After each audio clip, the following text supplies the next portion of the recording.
And that's actually what brings me to another interesting point. Yeah. There is a sub genre of magic called gospel magic.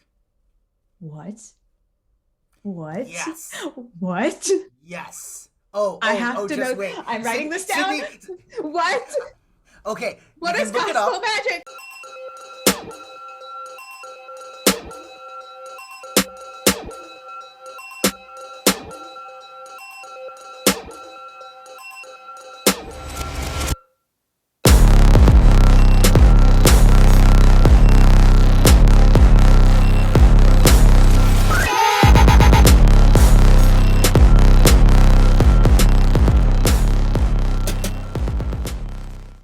Well, Yeah. without further ado, would you like to Yes. start talking about religion and stuff?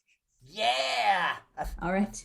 Oh, nice. Nice. This will help me for editing later. And see. All right. Well, perfect. Joe Diamond, thank you so much for joining me today and agreeing to be a guest on Growing Up Fundy. I really appreciate having you here. It's been far too long, first of all, since we've had a conversation. So it's been fun catching up. But Yeah. also, if you could take a moment to just kind of describe who you are, what you do, and the religion that you're going to be talking with us about today. So, I have, like we were talking about before.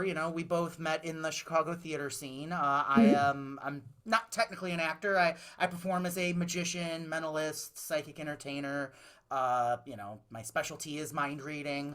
I do big theater show. I also have a small 13-person show that I do in a haunted mansion in Crystal Lake, Illinois, outside of Chicago. It That's seats awesome. 13 people. Everyone who comes gets to be a part of the show. The building used to belong to Eliza Ringling, one of the Ringling brothers' wives, Wow. too. Yeah, so really cool history there. It was also a church for a number of years, Of of course. course. And I make my full time living doing this. I've written my shows. I have 5 different 1 hour shows. I've created magic effects that have been sold to magicians. I've done, you know, metaphysical work. I've done tarot. I've done palmistry. I've written material for my own shows. I've consulted for other entertainers. Teller of Penn and Teller once said that if you're going to be a magician, it's like writing a beautiful uh, piece for the piano and then having to either build or invent a piano. That's usually, and so That's funny. you need those skills. You need the skills of you need to be a present. So you need the skills of an improv performer. You need to a lot of times you're writing your own material or taking a script that another magician has done and rewriting it for your voice. So you need to be an actor. You need to watch yourself on video and self critique and be your own director. You have to. In my case, I'm working with an audience, so like I Right? have to I have to make sure my instructions are clear. Bring them up to make them co-stars in the show. So there's a lot of different theatrical hats Yeah. I've got to put on for all this stuff. And I went to 12 years of Baptist school. What? 12 years? 12 years, first grade through 12th grade. I graduated out of a class of 2. Really? Homeschooling doesn't count as church No, schooling. no. This was not homeschooled. Wait, This so did you was start with two, or did that many people just drop like flies? no, I oh no, every year was a different number of kids. The most we had, so we had the upper learning center and lower learning center. We're just gonna Okay. dive in Yeah, I now. was gonna Who say, cares I'm with what I'm so doing now? Let's talk about my religious trauma. All right. So there was the upper learning center and lower learning center. okay. I have no problem saying the name of the school because it doesn't exist anymore. Big surprise. It was Fox Valley Christian School in Okay. McHenry, Illinois. You don't have to work hard to find out what church it was out of, but out of respect, I won't say the name of the church. Yeah. Well, not that matters. There's 18 million churches with that name, so it doesn't matter. And so first grade through like 6th, 7th grade was the lower learning center, and Okay. then 7th, 8th grade to 12th grade was the upper learning center. And I was the only first grader when I came to that school. Wow. And I was the only 12th grader when I graduated. The only reason I didn't graduate by myself was a junior was really bored and decided he wanted to graduate early. So we worked morning, noon, and night to graduate early. So when I graduated Wow. on time, no one cared. Everyone cared about the guy who graduated early after I'd been here for 12 freaking years. Yeah, they Uh, introduce you. They're like, first is our average grad. Here he comes. yep, Second is our yep. star graduate. Basically, he had the picture in the newspaper. Yeah, all of it, all of it, all of it. So But what's that like? Going to a Christian school in Illinois where you're the only person in your grade. well, here's the other thing too. Okay, so first grade. I'm the only first grader. Everyone else is as old as sixth grade, and sixth graders compared to a first grader, they're giants. Yeah. They may as well be adults to your tiny little first grade. Also, I did kindergarten, and that was like it. It was half a day, and now I'm doing this.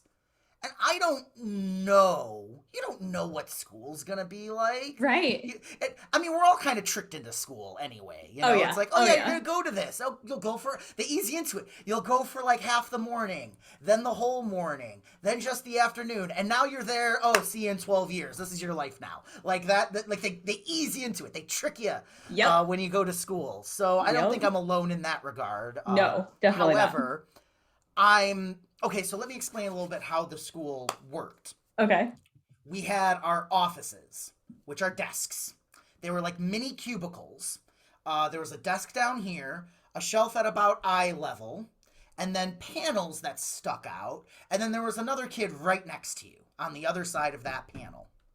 And you were lined up all along the wall around this room.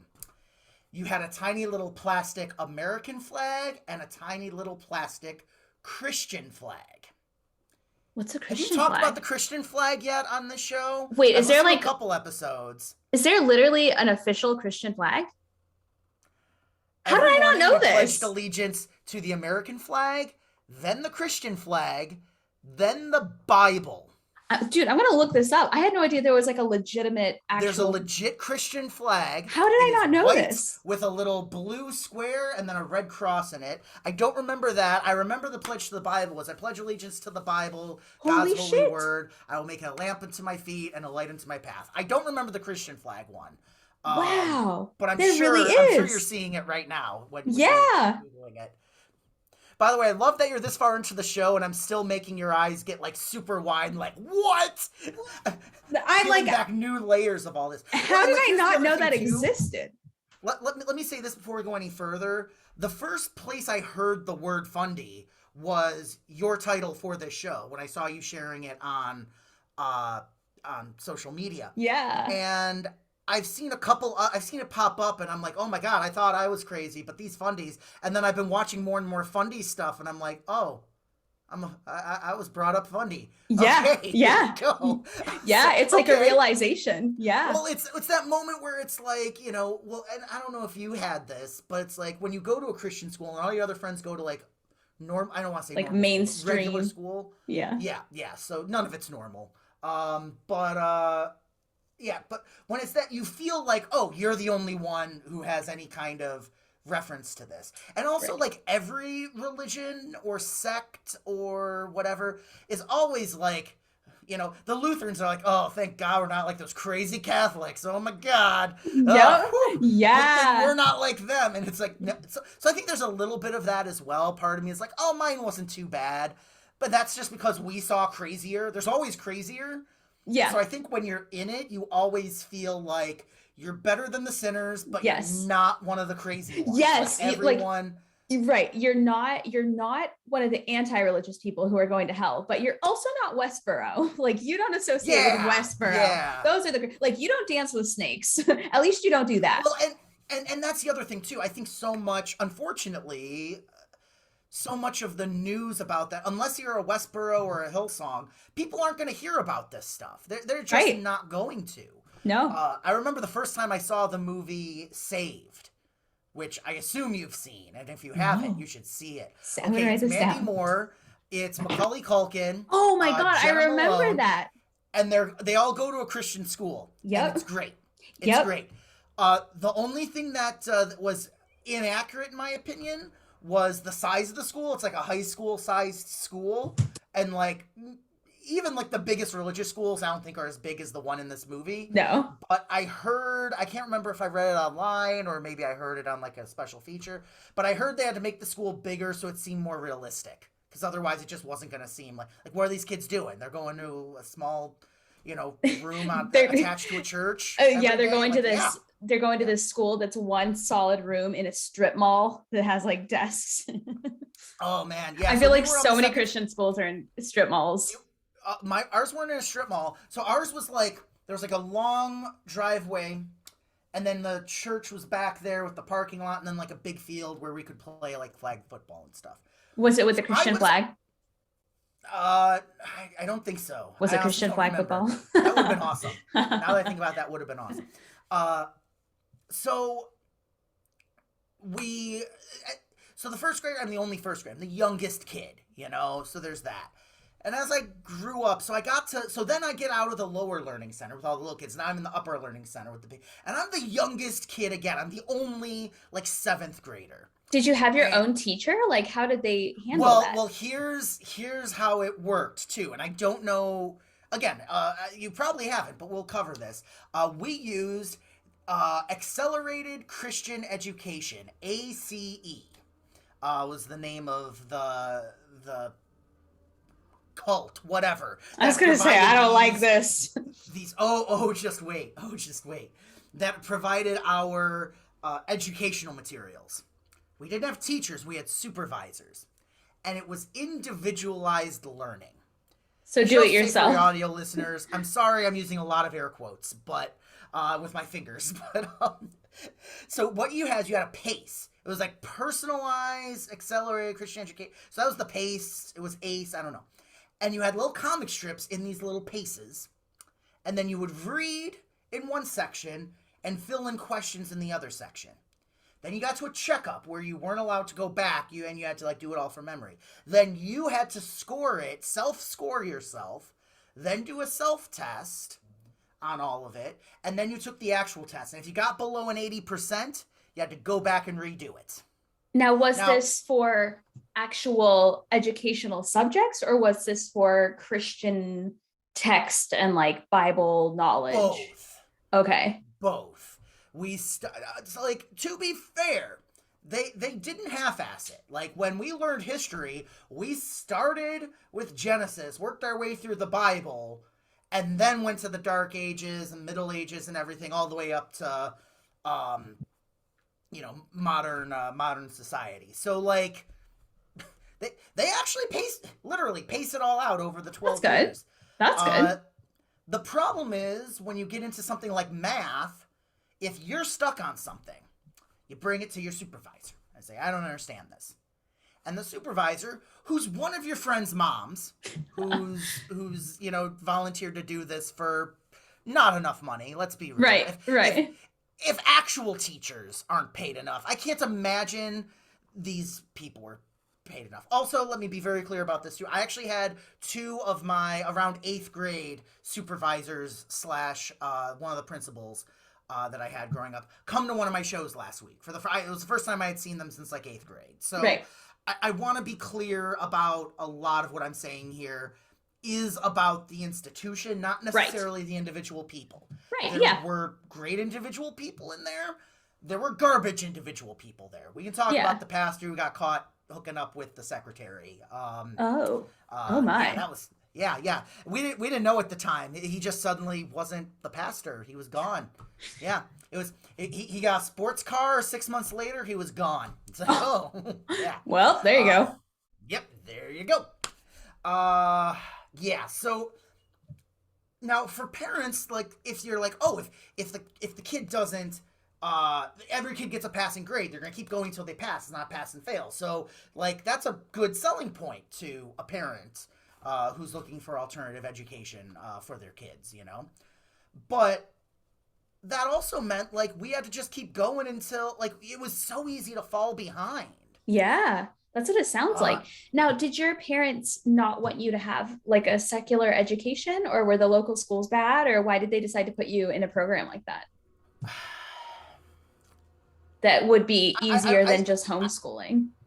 I genuinely do think, as much grief as I've given them, as much as we've had our disagreements, they're still very conservative, and I am not. And I Um, am a magician. yes, and yes, yes. Well, that's the other thing. Like, they're only one first through 12th grade graduation at this church became, a paranormal mind reading mentalist magician. Like, of course they went. Of course they closed. Of course I'm the it very was. definition of you failed. Yeah, You yeah, failed.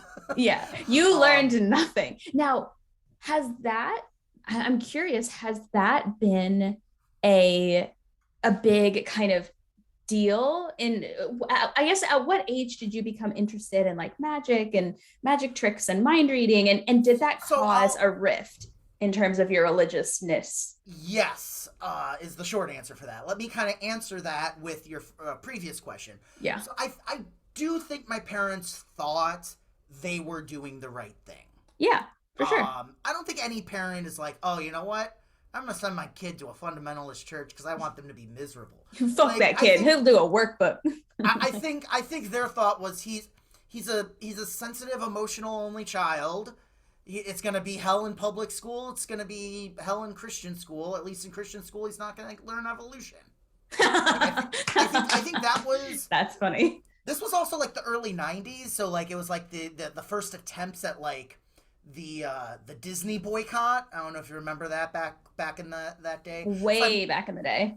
I had like a Disney gap in my life where I didn't see like Nightmare Before Christmas and a couple other Disney movies because of the Disney boycott. Yeah. At that point, because they were like, hey, maybe gay people are humans too, and maybe we should welcome them into our parks. Just because of that, nothing. I remember that. I remember Can you that. imagine now? Can you imagine if they could like look ahead and see now, like that? That was it. That was the only thing. So I digress. So with that, the thing with religion, I've thought about this a lot. One of my mentors was a former religious professor who woke up at age 39 one day and went, when am I going to stop following other people's dreams and follow my own? Quit his job and Yep. became a bar magician and went on to be one of the most successful close-up magicians of the last What's a 30, bar 40 years. magician? It's where a magician is behind the bar and like performs while people sit at the Oh, bar and do so magic, it's and a then he'll go literal around. bar magician. Yeah, yeah, and go around from table to table. That's known as Chicago style magic, close-up magic behind the bar at your Deep table. dish. The Deep sauce dish, is on yeah, the top. exactly. No, like deep dish pizza and hot dogs without ketchup. There's a Chicago style of magic too. And Wow. that's Chicago style, yeah. But he had like a big beard, and he also like had this deep voice. And he didn't just like break a thread apart and put it back together. No, no, no. He talked about Brahma, Vishnu, and Shiva and Hindu gods, and lit a candle and told this story about the creation and destruction and the recreation of the universe all in two Wow. minutes. Yeah, yeah. He was awesome. He was he was very really influential to me growing up. I watched him on TV a lot growing up and everything. And one of the things with most, and what I'm finding out, and I may have completely different opinions about this in a year, uh, but I think particularly with fundies, they're so focused on the rules. They really love their, like, it doesn't matter if the rules make sense or not. They just, Right. you have to wear that tie. You can't Yep. listen to this kind of music. You have, skirt can't be below the knee. You have to have this kind of haircut. Doesn't matter why. They just like the rules. Right. And magic, in all its forms, whether it's performance magic or ceremonial magic or religious magic, chaos magic, all of it says the same thing. Fuck your rules.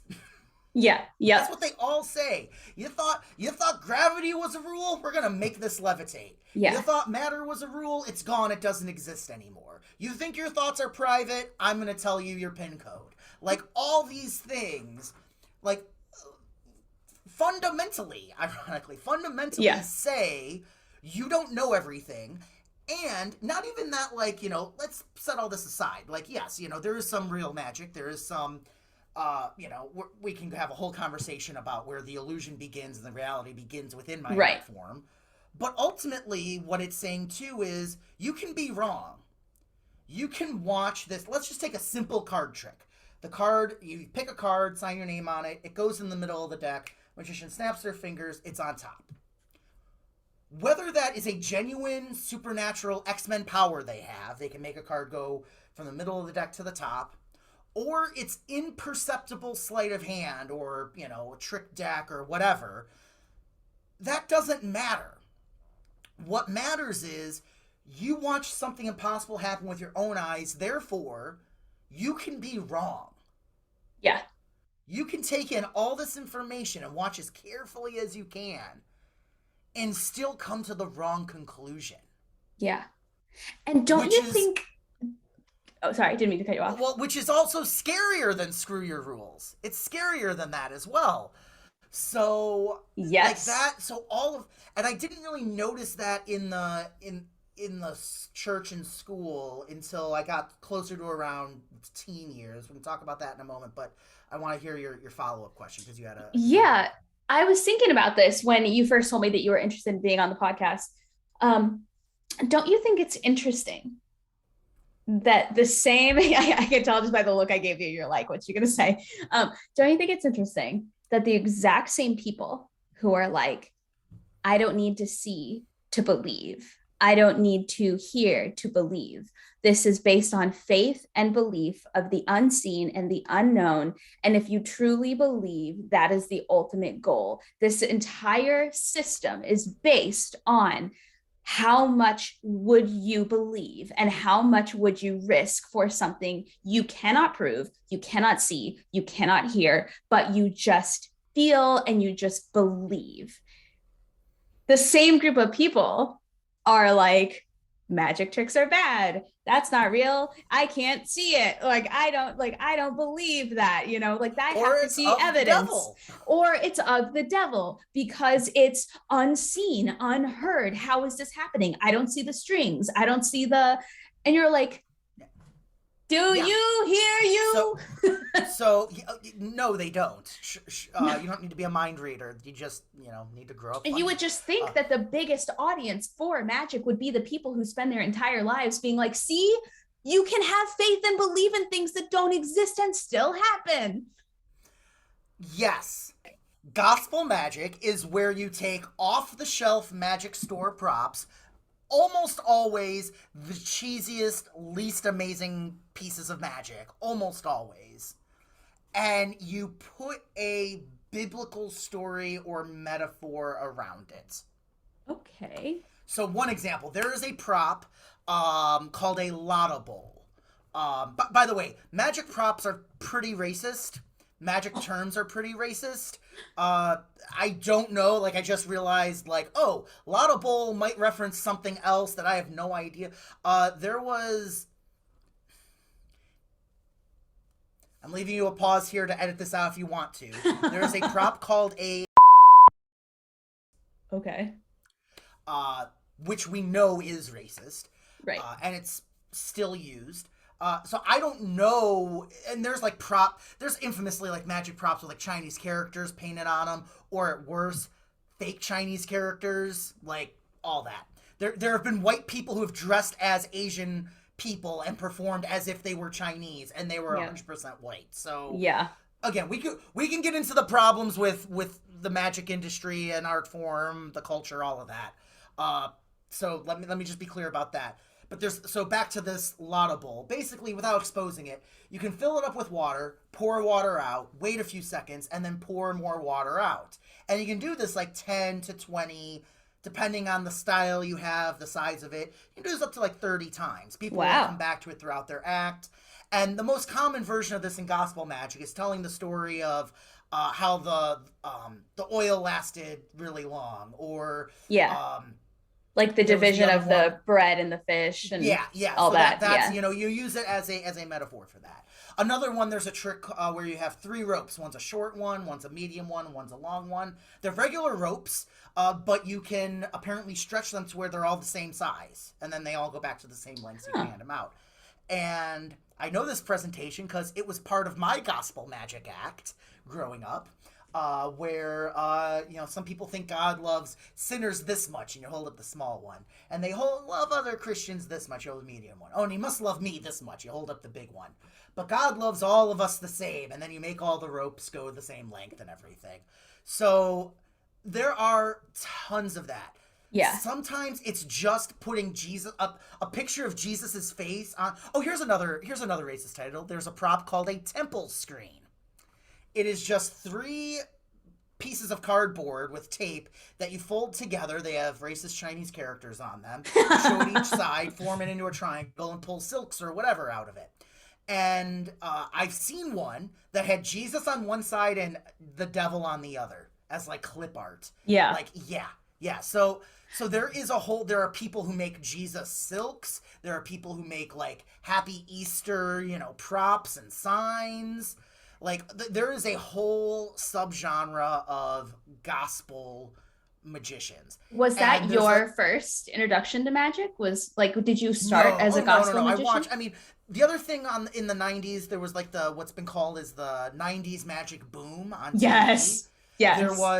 There was a magic show on TV like all every the time. other week. And like they were always like traveling too. There was always like, I don't know if you've ever heard of Bart Rocket. Like he was at our school all the time. Like there's all these school presentations where they would bring magicians in constantly through the 90s. Yeah, well, not just that, but on TV too. Yeah. Oh yeah. Like every year, it was all over. Thanksgiving, there was the World's Greatest Magic specials. David Copperfield had a special every year. If you worked the Las Vegas Strip, it was very likely you were going to get there was Melinda, First Lady of Magic, Lance Burton, Master Magician, World's Wildest Magic, Hidden Secrets of Magic. And it was the same like group of magicians, but they always like loosely themed it around something, to make it a magic special. But it was like a huge thing. And kind of the tail end of that was David Blaine's Street Magic, which aired in 1999. Did it really? Killed it. Yeah, his first special. That's how old that is? 1999. Oh, if you want to have some fun, real quick deep dive. A commercial and like 5 minutes of David Blaine's special aired like 2 or 3 weeks earlier during ABC's like Wonderful World of Magic of the Stars or whatever. And it had I'm gonna butcher their names. Ben Savage from Boy Meets World. It had one of the ants from Sabrina the Teenage Witch. It had Balky from Perfect Strangers. They were all like, I think Boys to Men, like sawed women in half and stuff. And like, they all were just came out and did like prop magic. And it was, the hook was that it was celebrities doing magic. Oh, the two sisters from Sister Sister came out and did something. So that was a whole special. And then during that, they aired like a 5-minute teaser of David Blaine's Street Magic debuting next week or next whatever. So literally, like in my head, and when I went back and rewatched that special, it's on YouTube, and I'm like, oh, this is like the end of the magic, like special craze where it's like era. Film it in front of a studio audience, and now everything's out on the street. You can be a corporate magician. Wear a suit and tie. But if you get a TV deal, they're going to be like, okay, we're going to put you on the street. Let's get some college kids. Let's get this. Let's get some people who scream and go. Like that. And there's going to be everything. A tank with water in it, and we're going to chain you up, and we're going to throw you in it, and people are going to get shocked. They're going to be shocked. Yes. They will never be more excited about anything than what they're watching right now. So that was like right around the cusp of all of that. Now, I think it goes even deeper than all of that because I really loved weird shit. I loved Twilight Zone. You? I know. I love Twilight Zone. I watched Svengoolie growing up, all those horror movies. Yep. And my parents were pretty okay, like, if it was in black and white, suddenly it was like historical and cultured. Yeah. Or if it was on Svengoolie, he at least was going to make fun of it. So right. And like Svengoolie was like regular; it wasn't cable, so like they knew I wasn't going to see anything too bad on that stuff. And I read books like The Invisible Man and The Time Machine and stuff when I was really young, like 5, 6, 7. And when I got into magic, like I've looked back on it, and I didn't think of it this way then, but unconsciously, I think magic was a way to make that stuff I saw in those books and movies and TV shows real. Yeah. And I was fascinated by like horror and all that because I was told I couldn't watch it. Right. I was told I couldn't see Batman Returns. I loved the first Batman, but when I was told Batman Returns was too scary, I wanted nothing more than to see Batman Returns. And as soon Right. as it got turned on the TV, I closed my eyes. I was like, no, I'm too scared. So Yeah, yeah, I I feel like that's always how that works. The minute you tell a kid they can't see something, they're gonna find 900 ways to see it. yes, and like I never got like the horror. I'm a big horror fan now, but I never got like I always watched horror growing up, Yeah. but I never got the people who watch it and were like, "Oh, it wasn't." Like you're watching it to be scared. Like why are you why do you have to like act macho? Like, oh, I'm not that scared by that. Like, no, that's the point of this. When Yeah. I'm watching it between my fingers, that's what the movie's going for. Like, Right. Right. and that's what I want to feel It's the when I watch experience that. you pay for. Yes, yes. And it's similar, it's experiencing the unknown and all of that, and so there's some overlap there for sure. And during because of the movies and everything, I've read about psychics and fortune telling, and my great grandmother, like kind of on the DL, taught me how to read playing cards, like tarot cards. So I learned how to do that, and I got books from the library on all this stuff. And even if I wasn't allowed to check them out, I would read them at the library and put them back, and then pick up, War of the Worlds and bring that home. Yeah. And around like this was the turning point for me, which was well one of them. There were many turning points.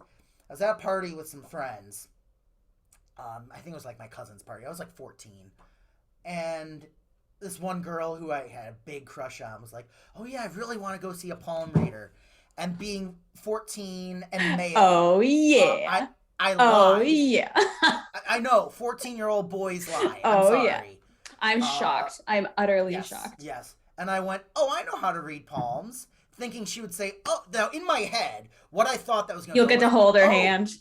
well, no, no. In my head, I thought, oh, she'll say, oh, can we hang out? And you could do this. Yeah, how's next Wednesday? And then I'll have time to go to the library. That was the one upside. The school was like walking distance from the library, the local actual library, so I could go there after school and look at and get an actual education.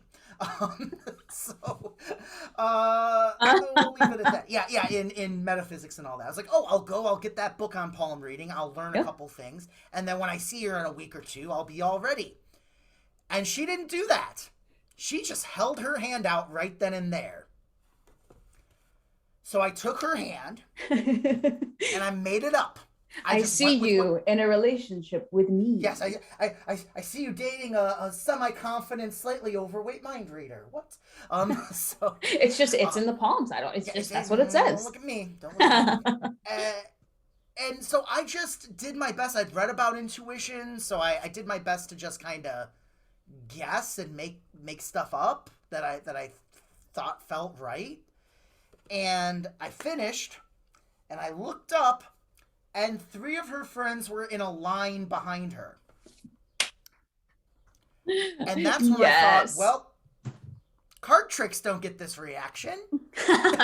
Ladies were Maybe I should lining learn up. this. Yeah. So I got books on palm reading. I got books on UFOs and crop circles, and I got into so just like there's gospel magic.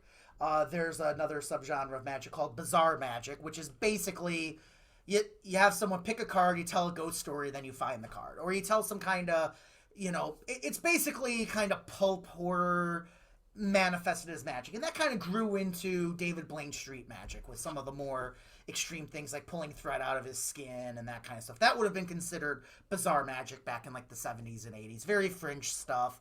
People were like, oh, people don't want that. They want temple screens and laudables. And it turns out, no, they want magic, it turns out. Uh, so that was that. So I got more into like this stuff and like mentalism. And I remember I did a card trick, but with a mentalism presentation with like an old skeleton key. How like this skeleton key, we only use 10% of our brains, and this key can unlock the other 90%. That was just a presentation for a card trick. That's And I did it at wild. my church youth group. My mom made me apologize to my youth pastor. She made me like it was like For what? I may as well have sacrificed a goat when I had done that trick. um People were What? Like, so why were so they that so mad? happened What was the because bad it part was about because it that? was psychic. It was, and it freaked them Oh, out so much. I The, mean, it must have done a good the job, I trick was too guess. good. It looked like Yeah. psychic phenomena. I was gonna Well, say, to that's me, the that other sounds thing like you did too. a great job. That's what it sounds like to me. Well, that's the other thing too with magic. Like, it feeds into the ego of the performer so much. Like, the best way I can describe it is imagine getting off stage after doing, Shakespeare or something, and people keep treating you like a king. Yeah. When you're 15 and people think you're dabbling in actual supernatural Dark things, magic. and you just did a card trick, that's a high. That's That's cool. I mean, that's it's cool. cool. When you scare all the grown-ups because your magic tricks are so good that they're like discussing you and like your salvation. Obviously, Satan had to have helped. He had nothing else going on after you picked the two of spades. So you know, so there was that. And then, so this ties into school. This is kind of the next part of the journey. So our school went to convention every year. And what Okay. convention was a convention of other Christian schools who used the ACE curriculum. Okay. So we would go to, for a few years, we had it at Western Illinois University. And a few years we were at the University of Wisconsin in Oshkosh, because that turned out to be closer, even though we weren't in that state. And basically, what was all these different Christian schools came together, and on a college campus, and had we'll get into some stories in a moment. Don't worry. Will This is At this wild. convention you would have My mind is being competitions. blown. You would have everything from athletics, long jump, to I'm spelling surprised. bee, Bible bowl, one act play. Well, Oh, me and my friends all wrote a one act play and did that. You could make a scripture video. You could make a VHS video and put that all together. a VHS video. Yeah, God, we're yeah, old. yeah. Did that a couple times. Yeah, exactly. And so, in some ways, it was great because, like, oh my gosh, like now this is a school experience. You are with a couple hundred kids now, all your own age, who are all going through this. Like that was the other weird thing with my friend. Like when I graduated 8th grade, so many of them were like, "Hey, we'll be in school next year." No, I'm staying at this school. They go through 12th grade. Like that's when it was real. That's when I really noticed around 8th grade. Like, oh, this is bullcrap. I don't get to be with friends. Right. Like we started each day with devotions. Had chapel on Wednesday. So and I was at church on Sunday. So I was in a church 6 days out of the week for Yeah. 12 years. Uh, Wow. so like when you're a teenager and you're in 8th grade, 9th grade, and now you go to this convention with other kids, and like we thought we were a small school. There was one school that had three Wow. students. That was it, from 9th grade to 12th grade. That was it. And so while we were there, I started doing magic for people, and people were loving it. And I had a deck of cards with me, and I was going, and I was going, and all of a sudden, one of the other teachers from one of the other schools comes over, snatches the cards up, and goes, "These shouldn't even be at convention. What's your name?" And I'm like, "Joe." They're like, "What school do you go to?" "Fox Valley Christian." "Your principal will get these, and we're gonna have a talk with them." Now, even though I had a major falling out with my principal last year because he was saying some very sexist and creepy, as someone who has 3 daughters, especially, very, I don't like saying pro life anymore. I like saying anti choice, by the way. Yeah. As, Yeah. as someone, I'm sorry, I keep going all over the place. No, you're good. My, I'm going to say, I do think there is a it, huge difference between those two phrases. there is. Remind me to get back to the convention story because Yeah. we'll pay that off. We're gonna take a quick little A Tolkien-esque side detour. journey here in a moment. Uh, my mom got pregnant when she was a teenager and had an abortion in 1978. Wow. That Uh, must have been difficult to get yes, done in 1978. yes. Wow. And as a result, when she married my dad, they were married in 81. I was born in 87. So they tried for like 6, 7 years to have kids. And Yeah. I know my mom had a miscarriage before me and after me. Oh, that's so sad. So and I was raised pro-life. And unfortunately, this was also the time my mom also got breast cancer when I was in my early teens. And unfortunately, there was the myth really popular then that, oh, if you get an abortion, you're more likely to have breast cancer. And oh yeah, that's a myth. That's a myth. What? I didn't even know oh, people perpetuated that. I'm not surprised, but yeah. I've never heard that one yeah. before. Well, she of course that That's just made why. her feel more guilty and everything for that and all that stuff. So let me be clear. Like, as a male, even though I could not, there's a potential for me to not even exist because of a behind the times, possibly not on the books, late 70s abortion. I'm still not allowed to have any opinion on it. It's someone else's business. It's their choice. It's not my business. Stop saying pro-life. Stop it. We're all pro-life. Like none of us are out there being like, "Ooh, I hope she aborts that baby." You're pro-choice or anti-choice. Yeah. That's the beginning and end that I feel I can have as a straight white male on that subject. And I think saying my history and everything with it as my actual existence and still having that stance, I think is important for people to hear. I did have one of my wife's friends. She was talking and she's like, she actually said, she's like, well, I'm pro-life, but I don't have any opinions of whatever other people want to do. I was like, well, no, then you're pro-choice. Right, right. No, then you're like she didn't even process that. And I was like, if you think that other people should be able to choose different than you, that's pro-choice. Yes, exactly. That's pro-choice. Exactly. But that's just the cognitive dissonance. Because she felt that, that's how she felt she was. Also people think that pro-choice means you're okay with baby murder, and it is not the same thing. We are all pro-life. All of us are pro-life. We all want people to live. How many times in the Bible God called for them to slay their enemies in the Old Testament? He sacrificed his own. I saw a tweet yesterday, blew my mind. Literally, have you ever been so shocked you almost threw up in your mouth? Where somebody was like, so let me get this straight. God is the only person allowed to kill his child.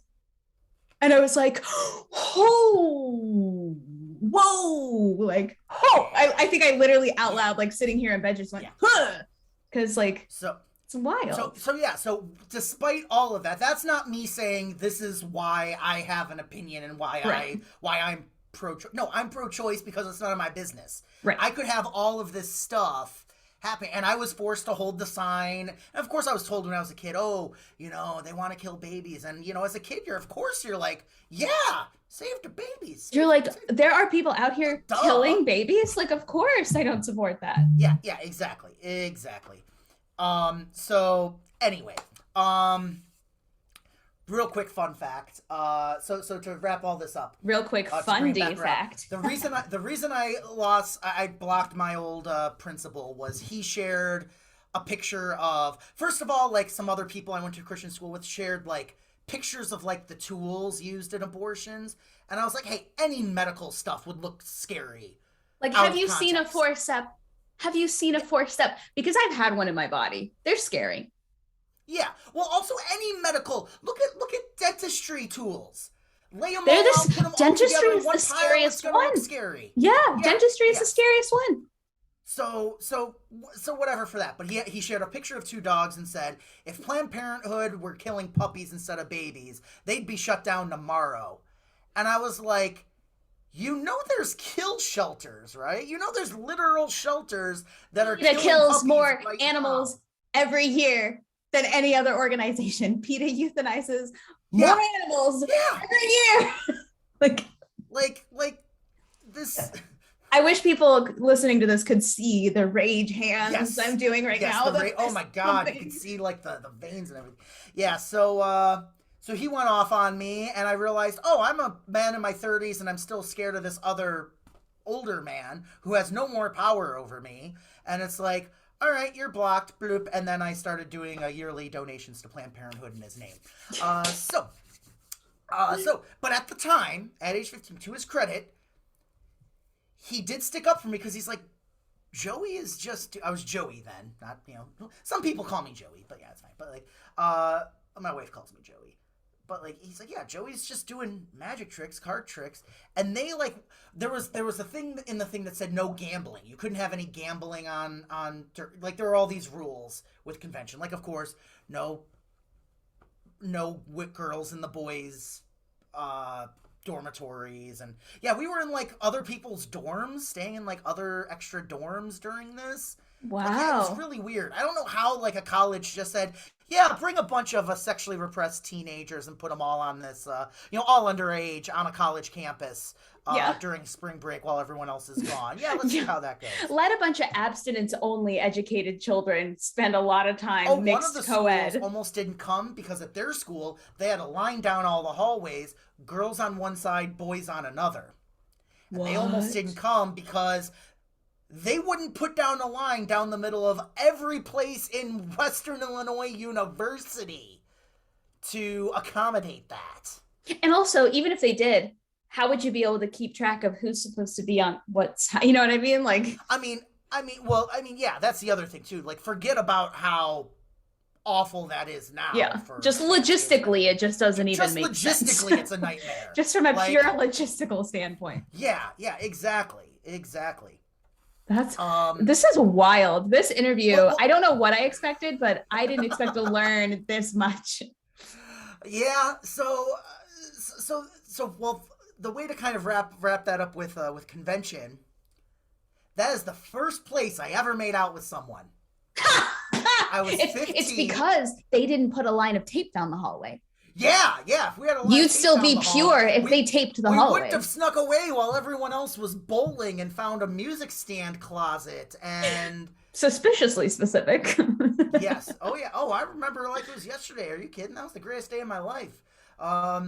Yeah, and I was 15, which at the time felt like way behind all my other cousins. Like everyone had Right. kissed, everyone had made out. It felt. I always feel like no matter what age it's at, it always feels a little too late. Yes. Yes. Like, and I think that's better than being like, oh, that was definitely too early. I think that's Totally. Totally. the I was better like thing. 19 years old the first time I kissed a dude. And even that made me feel like, oh, like I should have waited. Like I should have waited. Oh my God, I should have waited. Because again, that whole guilt thing Well, where it's like it was on me, it was my fault for giving that away, so early. well, so fun fact, her and I have actually stayed in touch. She used to live in like Southern Illinois. I can't remember.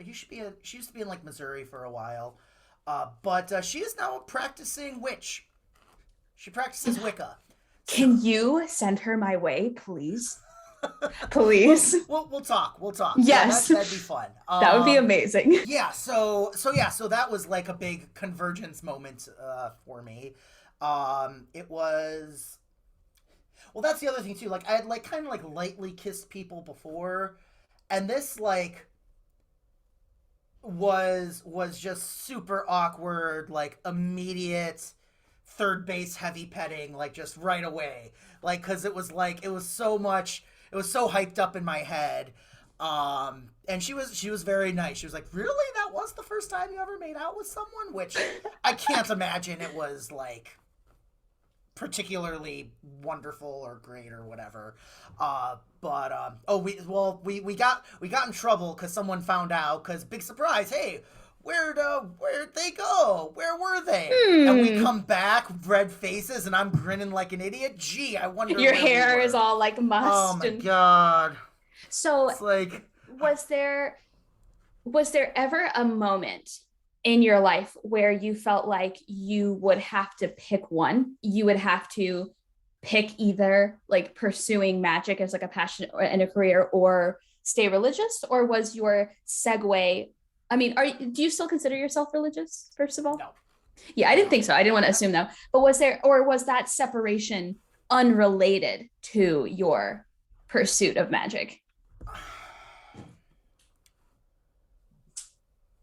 I wish I had a really thoughtful, clever answer for this because this is such a great question. I I just wanted to express myself, and the best way I found to express myself was through magic. Like, Right. I did I presented for a class on magic at a college. They do like a psychology of magic class every couple semesters. That's cool. What college is Yeah, oh yeah, that?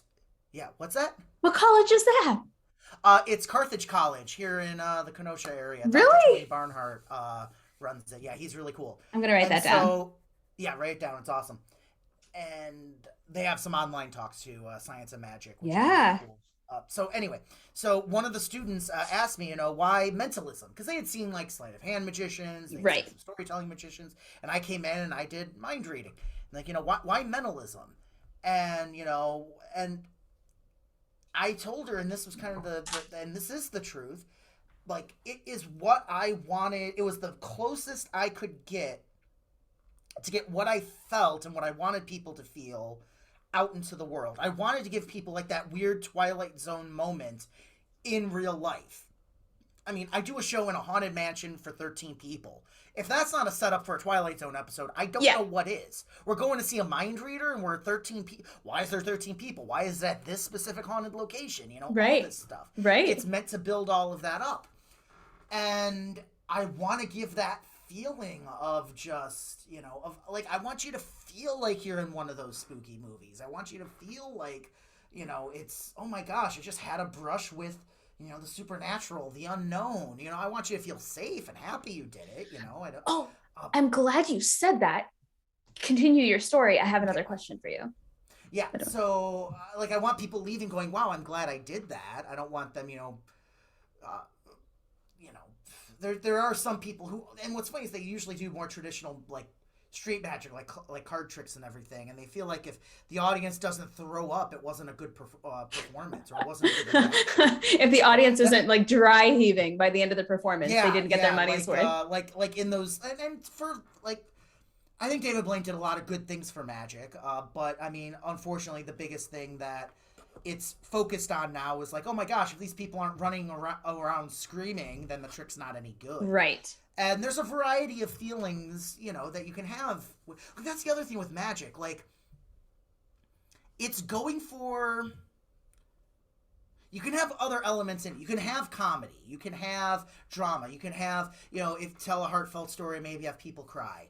But for it to be magic, this is kind of where it has a lot in common with horror movies, is that you are going for a very specific emotional reaction.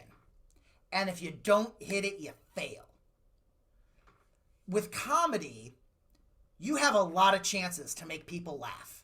Yes. You can hit, and there's lots of ways. Like, that's the other thing too. Like, a lot of magicians, they'll go for like an easy laugh. They'll do a hack line or a line that's in the public consciousness. Hold out your hand. No, your clean hand. Oh, that was the clean hand. Those kinds of things. That's funny. Do you want to change your mind? Oh, you're happy with the mind you have.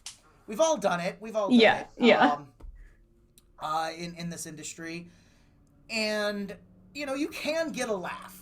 Even someone's dad who does magic for Cub Scouts on the weekends can get a laugh. Not to say it's easy. Not, it's still, but, you can buy the trick. You can buy the clown script. You can buy the whatever. And even if they don't laugh, as long as they don't know how the trick's done at the end, people will still kind of forgive all that stuff. But like magic, that feeling, a writer once said, magic does to your mind what a roller coaster does to your body. That feeling of like, reality is dropped out, and like, again, I don't know everything. Maybe I do perceive something that's wrong. Maybe there's more to this universe than we've realized. Maybe I've been looking for a psychic who can read my mind, and I finally found them. Yeah. Maybe it's, oh my God, how I was watching that cup the whole time. How could there be a real piece of fruit under there? No matter what it is, it's supposed to be creepy. It's supposed to have that feeling. You're not supposed to look at it and be like, yeah, that makes logical sense. Sure. Yeah. I get it. I know how that works. If you don't hit that, doesn't matter how funny you were, if it doesn't hit that, it has failed. Same thing with horror movies. And here's the thing, you can have a comedy movie, you can have the worst comedy movie. If you still laugh twice, technically that movie has succeeded. Even if you didn't like the movie. Right. Even if you don't like epic movie, like, when you do laugh, you feel kind of bad. You're like, oh, they got me. Like, oh, dang it. It's like when they somebody have 90 minutes, and they're going to give themselves 5 chances every minute to get that moment. So like Yeah. it's just law of averages. You'll at least laugh or go, ah, oh, Yeah, all it's right, like a that was dad good. At joke. least once. Right. When somebody tells a dad joke and the whole room goes, "Oh," but they all found it funny. They all laughed. Yeah, yeah, you're upset with yourself for finding it funny. Yeah. Whereas magic or horror, you're either leaving going, "Oh my god, what is going on in this world where that is possible?" or you're creeped out to walk to your car alone. Yeah. And if you're not doing either of those, for all intents and purposes, the show has failed. Right. Now, there are exceptions to every rule. I mean, there are Sure, of people who love course. horror movies who Yeah. don't necessarily get scared, but they love the lore or the Yeah. characters or the special effects. There's Yeah. people who see my show and they say their favorite part of my show is the history and how I incorporate all these different people from throughout history and Yeah. tell their stories. And that's fine. That's okay for them to enjoy it on that level. It might not be their favorite part, but hopefully they still left with that feeling of mystery as well. Otherwise, I would just be telling historical stories, which again, Yeah. there's nothing wrong with that, but that's not Right. what I want. That's not what I Right. want as an artist and as a performer and as a creator. Yeah.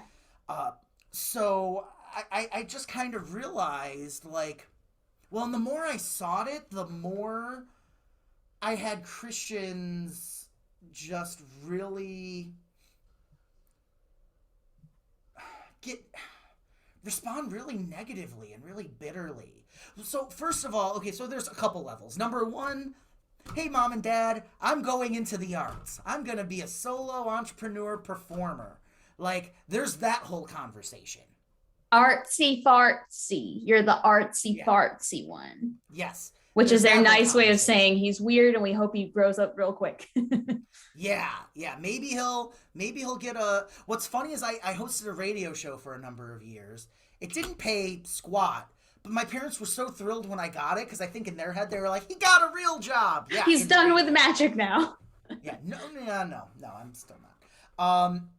And like, so there's that whole aspect. Like, oh, Timmy finished his degree and he's working here and he's getting married, and I'm getting in a car to go drive to where they make Airstream trailers because they're having a big festival, and I'm going to be performing in their tent for that event, in a few days. Like, yeah, life of a gig and performer. Yeah. So there's that whole conversation. Then there's the conversation of, oh, you sent me to 12 years of Christian school and I'm not Christian. Like, that was the big thing. When I moved out, like, I was pretty confident at.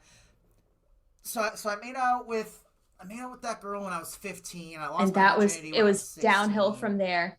Yeah. The devil yeah. just got his clutches on you. So here's the one theory I do have. If you don't have your first kiss around like 12 to 14, I do think if it's after 15, it's going to be within a year until you probably lose your virginity. Oh Probably. Yeah. If you've waited that long for the first kiss, like almost all, like I don't know a single person whose story isn't that. Right. So Right. And like that's the other thing. Like at the time, I mean, yeah, it's hilarious now when you're like, oh my god, I thought I was in love when I was 16. But like, also at the time, and like we even talked, it's like, hey, like we're being safe. We love and care about each other. We're Yeah. trying to take care of each other. We're trying to, be, aware and even at the time consensual and everything, and which was not a conversation in 2005. No, that's a very And- progressive conversation for teenagers to be And having. I'll be the first to admit that, like, it's difficult. I'm not perfect. I definitely look back on many dates and situations where I'm like, oh, I should have behaved differently, or Yeah, I yeah. realize I was treated poorly too. Yeah. And I think almost everyone in our age range, at least in this generation, is going to kind of have that. Right. And it's how like, we grow and change. We learn from one those. story. I'll tell this very quickly. This was this was like 2015. I had a one night stand with this girl, and I was trying to be like, hey, should we hang out and everything? How about this day? No, this won't work. How about this day? And then, like, after two of those backs and forths, she was like, you know what? Never mind. This clearly isn't going to work. And I was like, okay, fine. Not going to bug her, Yeah. So move on. And fast forward like 7-8 months later, I just started dating my wife Lindsay, and we're at a coffee shop, and my friend was a barista, and she waved her friend over. She's like, "Here, watch him do something," and I did something for her, and she just responded very coldly, and I was like, "Okay, it's not for everyone, fine." That's fine. No joke, Sydney. The next day, I realized, oh my god, I slept with her. Oh my god, that was the girl I had the one night stand with. You didn't recognize her? I didn't. I just didn't place it. I'm like, oh my god, I am such the dick in that story. I showed up with my girlfriend. You didn't recognize her. My friend is like, this guy's amazing. He does magic. Watch him do magic. And he doesn't even, he asks you what your name is. And oh, that's nice. And like, does this magic. I am so the dick in that story. I am so the worst person ever in that story. I imagine her thought was, oh, he does magic. I know. I've seen his disappearing act. Like, I know how that goes. Oh, God. That's so you asked her what her name was? I just didn't place it. I knew the name. I just didn't. It was 2 years. It wasn't like a decade. It was 2 years. Oh, no, this was 7 months later. This was just a few months later. I don't know why I thought it was 2 years. No, this was in like October of 2015 when we hooked up. And then Lindsay and I started dating at the end of like December that year. And then this was like I don't know where I got the 2 years from. Of 2016. Yeah. Oh yeah, it was like 7-8 months. It was bad. Like it would, and it was one of those moments where I was just like, I wasn't even doing anything. I was just like maybe writing or packing my case, and suddenly went, oh my god, oh no, I had sex with her. But to be fair, though, it sounds like she was the one who cut it off. You know, sounds like she was the one who bailed. But like, I mean, who knows? From her standpoint, maybe I wasn't like being flexible with my schedule enough for her. Yeah. I mean, who knows? I mean, there could be a whole. There's always a whole other perspective. I think that's the other thing we're learning too. Like, you know, awkward to one person is unsafe to another person, and we're just still figuring it out. We're still, and again, like. I could talk for a whole podcast about all my awkward stories. But same. Receiving and giving. So yeah. I think what's important is that we all try to learn from it. We, you know, try to have the conversations when they do come up, and like try not to judge until we have all the facts. Yeah. Or sometimes, I don't know, maybe go, hey, that was between those two people, and you know, that has nothing to do with me. Right. That is literally the majority of my life. I'm like, I mind my own business. As entertaining as it is to watch with popcorn, I think both Johnny and Amber both have their own issues they got to deal with, and maybe no one's right in this situation. Yeah. Sometimes. Maybe we'll get all the facts and hopefully a year from now someone goes, oh my gosh, you're an idiot for not realizing it. Here's how it came out. But, you know, whatever. This is what we're doing the best with what the information we have now. And that's the other problem with, you know, fundamentalism is that you have to, when you do decide to make that conscious choice to become sexually active. Yes. You're guilted into, you know, having a condom. You know, so you're not always ready with one. Right. Thank God I had friends who were and like kept us supplied. yeah. Well, kept us accountable basically. Yeah. In that regard. So there was that. There was, you know, there's a long process of like, you know, okay, we kissed, we made out, we're doing other stuff and seeing where this goes. And then like the guilt that comes with each one of those phases, you reach the next phase and then the next day you're like, I mean, like I know I'm gonna do it again, but and then like being on both sides, there's like, I remember when, you know, my girlfriend I lost my virginity to, like each time we passed that new step, it was always like she had to ask me if I was okay. And then a few years later when I was dating, you know, my main high school sweetheart Sarah, we dated for a year to the day. Wow. We dated for exactly 1 year. Wow. That's a long time in high school. We're on good. That's like forever when you're. That's like common law marriage in high school. Yeah, we may as well have been married with 18 kids at that point. Literally. But she had never kissed anyone before, and so like I was her first everything. So like it was a whole year of just checking in, you know, and none of us know and I'm sure there were moments like there were times where we did stuff where maybe one of us wasn't fully ready yet, but we thought that's what the other person wanted. Yeah. And Yeah. like I am so happy that there's like these conversations happening now. Yep. Like Like and like enthusiastic consent is like one of the most important things I think has come out of modern day conversation, is the idea that like not just like yeah okay but like yeah like hell yeah, you know. yeah, and well and like the other thing too is I think that's easier. I think that's going to be easier for like the younger generation. I think that's still good. Totally. I think for everyone like Yep. mid 20s, late 20s and older, that's still going to be like well, we're all on antidepressants, so we're like, am I enthusiastic? What does Yeah, enthusiastic mean? like Now we how got two words to enthusiastic. define. Yeah, how Yes. enthusiastic he didn't jump for joy, he didn't fist bump me. Does Yeah, that mean yeah, it's assault? I exactly. don't know. Am I excited? I don't Yeah, know. Am I it's enthusiastic? I guess what I if am. you're Um, totally turned off by enthusiasm? I don't like enthusiasm. I don't want yeah, somebody in my yeah, room being like, yeah, you know, like no, like get out of here. That's when I lose yeah, my enthusiastic yeah. consent. Um, yeah. So, well, I've never told this story publicly, but I'll tell it since it also kind of connects. So, former principal, he Okay. had an older daughter. Oh. Again, won't say her name. Um, her and I.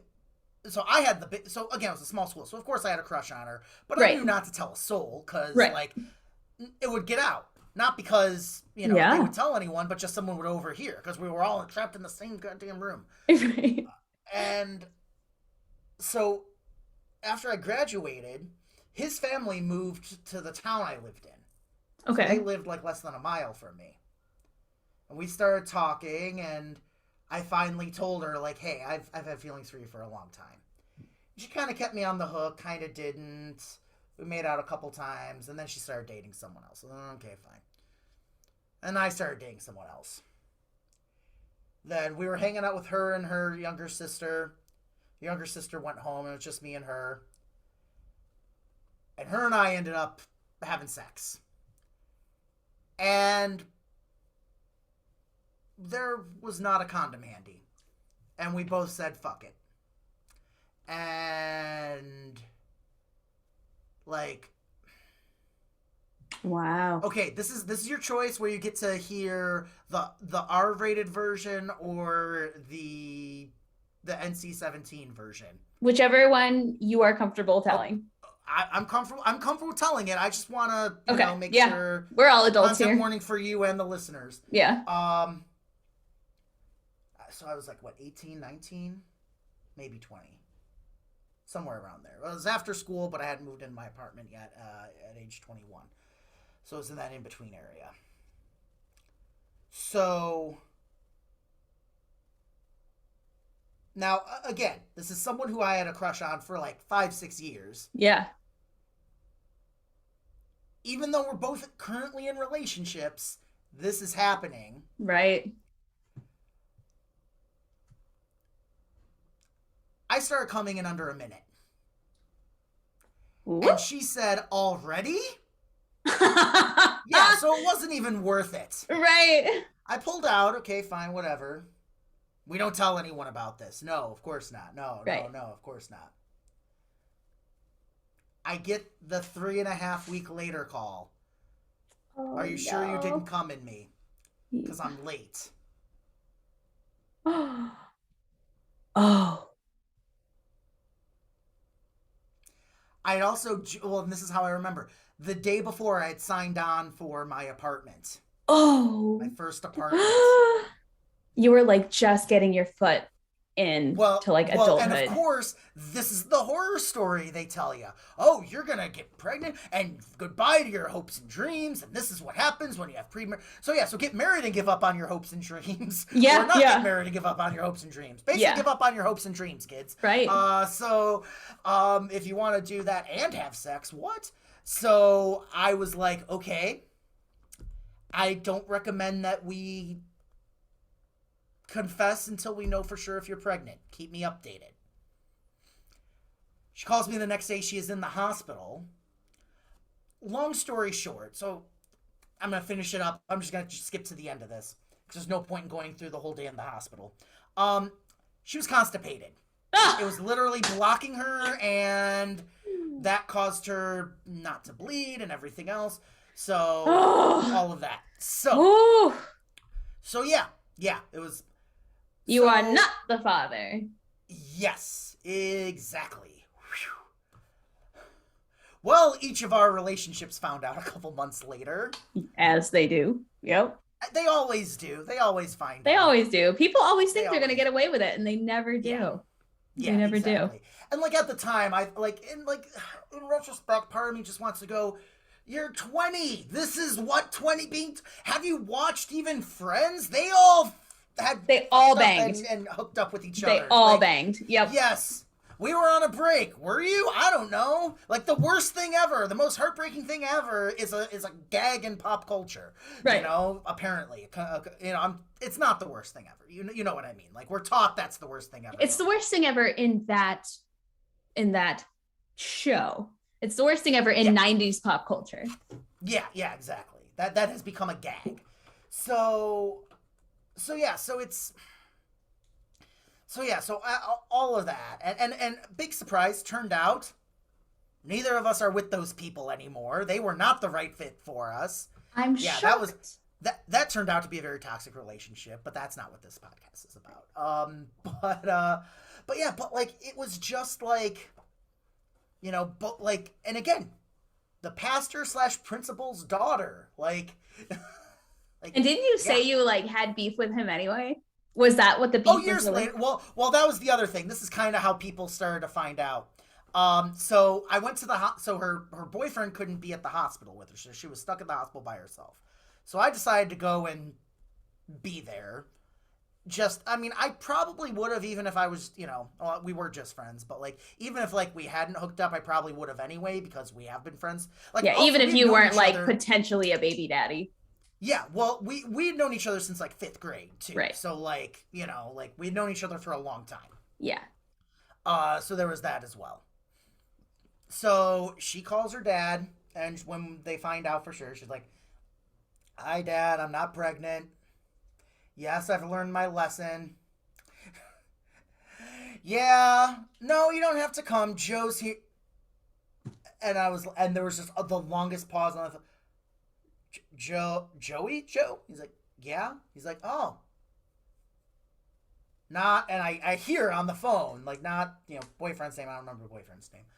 And like, so that's how he found out.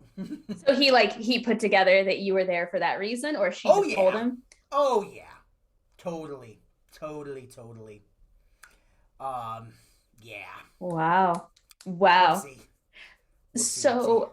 So switching gears just a little bit, I want to talk about, because I'm sure people want to hear, paranormal, the paranormal. Have you ever had any paranormal experiences that either drew you closer to or further away from religious belief? Like, have you ever had a paranormal experience where you're like, oh, this might be evidence of a god, or not, like further away? I mean, yeah. Or I mean, just we an all have. unrelated cool Sure. experience that has nothing to do with religion, but you want Sure, to share. sure. I mean, I've caught. There's some photos on my website and social media of like weird, like shadow people I've caught on camera at the Dole Mansion. Weird stuff has happened there. Cold spots, stores closing on their own. The weirdest one, the maintenance guy, he closed a door and one of the pins in the hinges fell out. He's like, "Oh, it must have fell out from the bottom," but no, it was from the top. It's like, wait, how does that hinge How did it get like, out? yeah, Like, even if it's wiggling up a little, how does it get all the way out of the door? Like, I'm sure it's something ridiculously stupid that we don't know, but like, at the same time, like, I can't explain it. I right, can't prove it's ghosts, but I right. can't explain it either. Uh, and that's the other thing too. I have a very healthy both, sense of balance of belief and disbelief and make belief when it comes to the paranormal. Right. When people say there's no scientific evidence for the paranormal, I go, duh. If there That's were, why it it's would cease to called, be para and right. just be normal. That is literally in the Go back in name. time 150 years and talk to the first radio enthusiasts. Say you're transmitting messages into the ether and transporting them thousands of miles away. That sounds supernatural. Like Yeah. just radio, just simple radio broadcasting, the most basic form of technology. Edison figured, oh, well, if radios exist, we can figure out a way to contact ghosts through a machine. Like, it wasn't that big of a leap for people back then. No. And a lot of just the fact we're having this conversation now is borderline paranormal compared Right. to, This is like a demonic hundred years activity. ago. Yeah. Yeah. So it's obviously relative. I definitely consider myself more spiritual now. I Mhm. did the thing of like being agnostic atheist because I was again male and 21. And wanted to just do my best to like. Well, the other thing too at the time, it was like when I did finally quote unquote come out as not Christian, it was a big to do with my family because it was like we sent you 12 years of Christian school and all this other stuff, and I just didn't want to lie anymore. Yeah.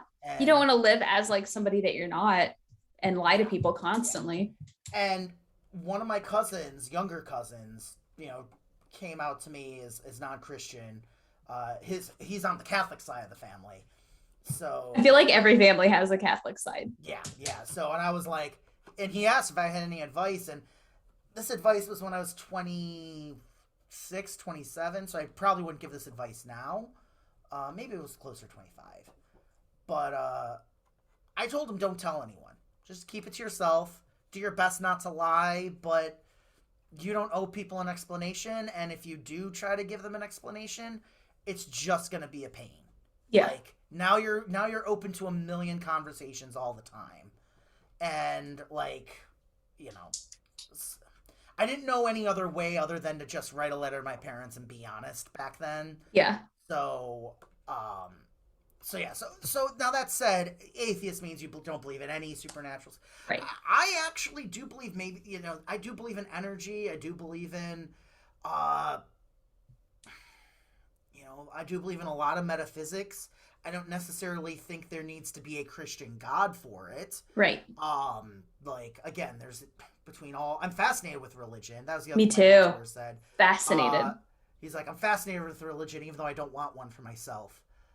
And I kind of feel that way too. Like I'll read, like I just watch Moon Knight. It's like, yes, Egyptian gods, let's do this. Yes, why not?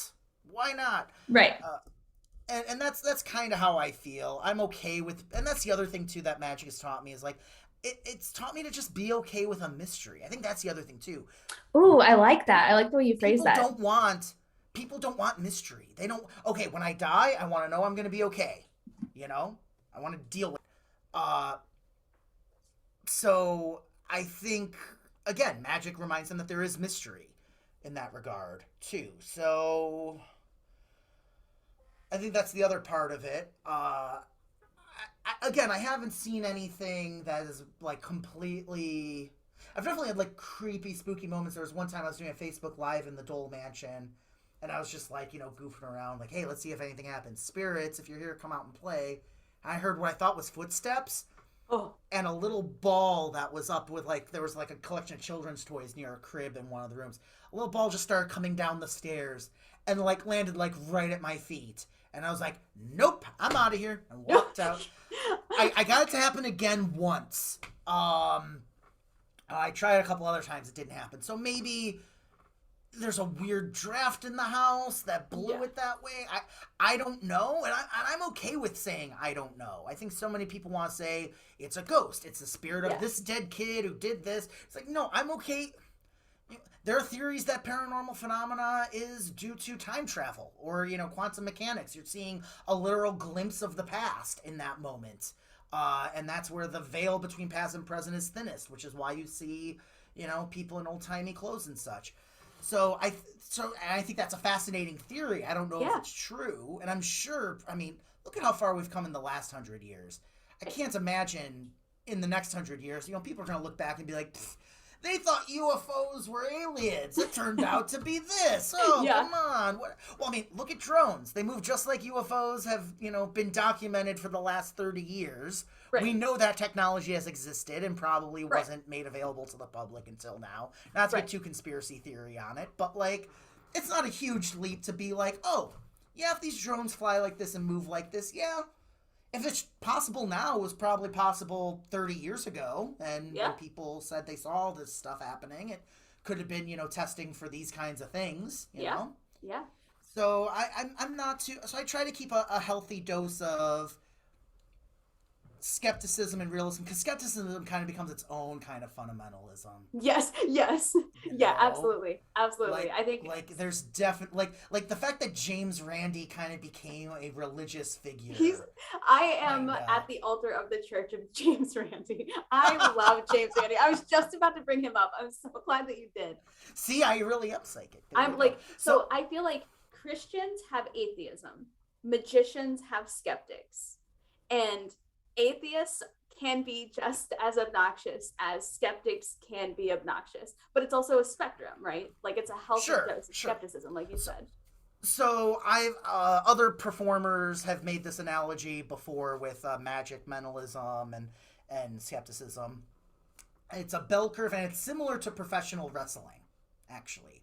So professional wrestling, there's the term kayfabe, which means the secret. Right. There's people who watch professional wrestling who go, "Oh, it's all real. That guy hates that guy. He broke his arm. He fell on those Yeah. nails. He drove that truck into him all." And then there's the people like, "Oh, it's all fake. It's all fake. That's stage I can't blood." let They're, people enjoy things. yeah, they made a script and everything. But neither of those are majority of wrestling fans. Right.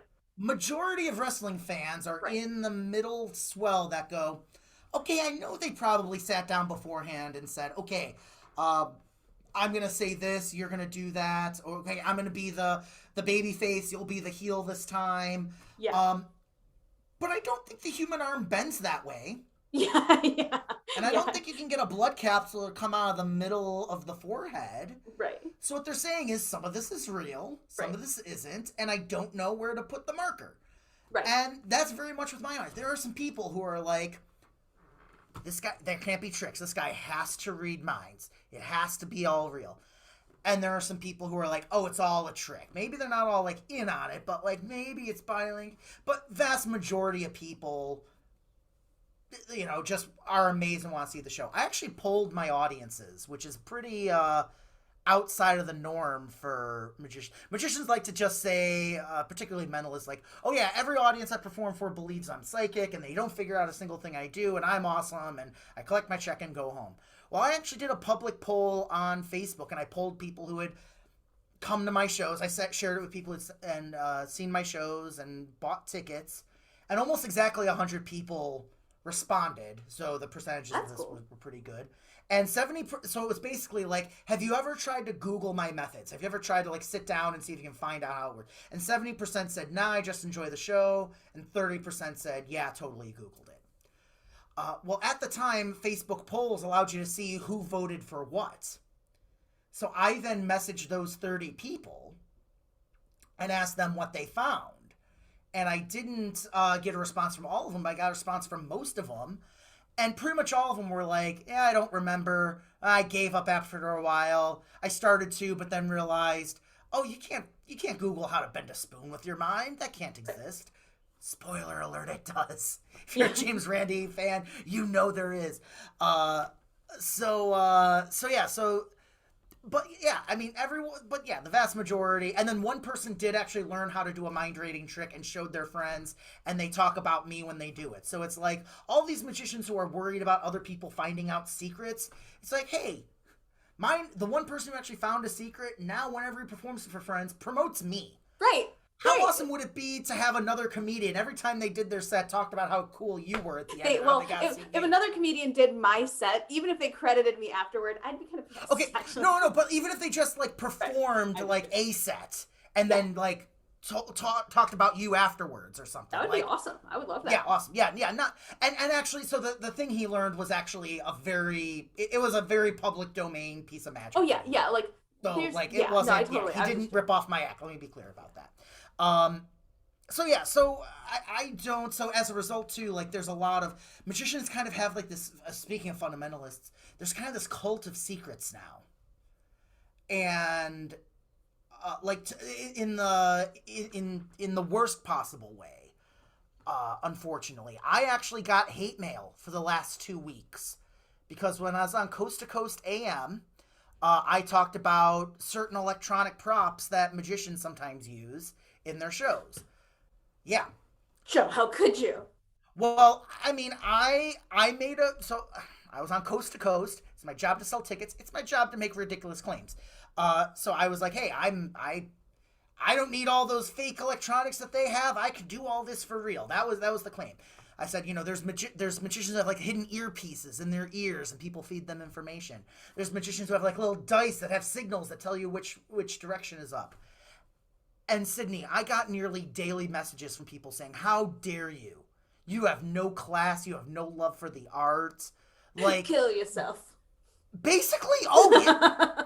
One said, "Eat a bag of dicks. You have no class." And I was like, Just okay. one, Joe. Eat the whole bag and put it on YouTube. I want to see that No, you ate no, I wanted the to whole get a bag of gummy dicks and like take a photo of me eating them. I'm like, okay, now what? What Go do you to want me to do Spencer's now? You Gifts and get a whole clearly. bag of dicks and eat them all. But like in that same episode, I compared a Ouija board to a loaded weapon. Like, and that's, I'll admit, is edgy and Okay. controversial, and maybe I shouldn't have used those exact words. Nothing about that. Nothing. It's all about how dare I give away a magic secret. How dare I? Okay, You know, so fun fact. I don't know if you remember when you were on my podcast like 2 years ago during the pandemic, when I was living in my parents' basement and we were talking about Ouija boards and we were talking about mm-hmm. like you were telling me all of these, first of all, amazing facts that I tell people all the time Yeah. that you told me about Ouija boards. But later, so like we hang up, right? I go upstairs, my parents are watching TV, and I'm like, I learned some great stuff about Ouija boards. And my parents were like, what were you doing down there? And I'm like, no, no, it's not what you think. Like, listen, I want to tell you these fun facts about Ouija boards. And my parents were like, no, stop. Don't talk about Ouija boards in this house. And I'm like, no, I'm telling you, it's not like dark arts related. I'm telling you interesting. Did you know they're manufactured by, and they're like, no, like stop talking about Ouija boards. And my dad literally was like, I will not hear the word Ouija board in this house ever again. And I was like, well, fine, but you're missing out on really cool like content and trivia that I was going to share with you, but that's fine. Yeah. My dad was like, there will be like, stop saying the word, stop bringing it into this house. And then on my That's way down funny. the stairs, Oh, I was like, they can't catch on fire. And then I like went downstairs. that's They're awesome. fireproof. Bye. Um, that's awesome. That makes me so happy. I also talked about him on the YouTube channel Modern Rogue, which I'm going back to Austin a couple days after this time of this recording to film some more stuff. We did an episode on the Ouija board, so if you Google my name, it's one of the first things that comes up. And oh, when I first started like talking about him and like using him in shows and everything, I had like people I went to church with who sent me messages saying, "I saw you with a Ouija board, and my blood ran cold." Like it's like, okay, ooh, the alphabet. Okay, Improve the alphabet. yeah, and yeah, and so yeah, so but like magic is magic again has its own form of fundamentalism. For years, it was you had to go to the magic clubs and learn from all these older people, the rules and everything. And there's been a lot of stories in recent years of magicians getting arrested for pedophilia and other forms of sexual abuse. Not on a grand scale, but enough to be worrying, enough for there to be a pattern. Not, And enough to make it to the Vatican or anything like that. But yeah, but enough for me to realize, oh, these young boys are brought into a group of old men at the back room of Denny's who are going to teach that young boy about the value of keeping a secret. oh, ooh, that's There's also not very many women in magic. I have noticed And I think part of it is that. is like the So, the creepiness factor. and I'm not, hashtag not all magicians, of No. course. Um, but let's look at it from the standpoint. So you're either a young boy that the magicians do like and want to be around, or you're a young girl that they don't like because they want the young boys, or they do like the young girl. It doesn't work out for anybody. Right. And it makes sense why there's not as much. Also, just a young girl being in that situation, like, it's not like, on one level, good that, there's at least been enough parents that have brought young girls to a magic meeting, looked in and went, Nope, we're going home. Like Yeah. at least that, at least a little bit of that. Which is why I've become such a big proponent of learning magic online, because I get messages from people who don't live near like that's the other thing. All these old magicians like go to the library. That's how I learned. Well, YouTube's the library now. Right. That's the Like, new library for sure. yeah, well, and they feel like it's too out there. It's too easy. We didn't have it easy. We still had to go to the library. This shouldn't be. It's the same. More things change, more things stay the same. Uh, but the amount of messages I get from people who don't live near a library or don't live near magicians, and like the fact. So I used to run a youth program for young magicians at a magic convention. So about like 10 years ago, there was like a boom, because of that boom of magic specials. There was a boom in magic competitions. And a big thing in these magic competitions, you had a 6-minute act that you did to music. You produced cards and birds and doves and billiard balls or whatever, and you performed all that, and then you got your trophy and you were told you were a star. Well, there were a lot of these young magicians competitions. And in fact, the movie I'm in, which is how I got my Netflix and Showtime crediting, Hell the documentary is called Make Believe, and it's about young magicians in a competition. I was like 21 at the time. I wasn't in the competition. I was helping a friend of mine who was in the competition. So I'm in it for like 2 minutes. I have more screen time than Neil Patrick Harris, though, but I'm in a movie with Neil Patrick Harris. He's been unlocked. And yeah, so I'm just thinking back, like, oh my god, yeah, let's get all these young teenagers to dance around on stage for a group of mostly old men. Like, ugh. Ugh. Like And the literally fact that, like, performing for old men. yeah.